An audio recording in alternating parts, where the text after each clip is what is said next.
The area where there's been the greatest amount of change is in the drum kit. On the previous album, every single song was different, used totally different sounds, but here on this new EP, the same drum kit is used throughout, and percussion features much more heavily in the songs. In order to create the rhythms, I've gathered together 18 different samples. Most of them are standard hits, and there's a few combos in there as well. Everything is arranged in this one single track over here. This is not normally the way you do things. Usually you'd have a separate track for bass drums, separate for snare, etc. But I was going for a more organic feel, and when you put everything into one single track like this, it allows the sounds to interact, mesh together, kind of like you would get if you're recording a proper drum kit with overhead microphones.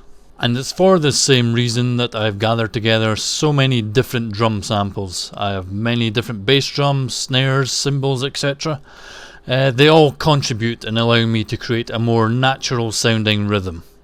This does of course make things a bit more complex, and it requires a lot more effort to get things working properly. Not just with the amount of sounds that you're having to deal with, but as you can see here, I'm adjusting on a per sample basis the volume. As well as the volume of the track, and I've got some re-triggers here and a little bit of extra variance with up and down pitches. I also sometimes pull apart the panning of each individual sound in order to have the maximum amount of impact. This is not something I would attempt to do unless I was using Renoise here. It just allows you to get down to this absolute minute level of detail so easily. The final point to make with arranging your drums all in one track like this is in instrument settings, sample properties. You'll see here there's an option here called NNA. Normally this is set to cut, and as the name suggests, what happens here is when your sample is played and another is played directly after it, it cuts off that original sample.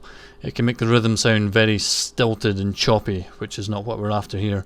So for every drum sample, if you set it to continue, then things can play as normal.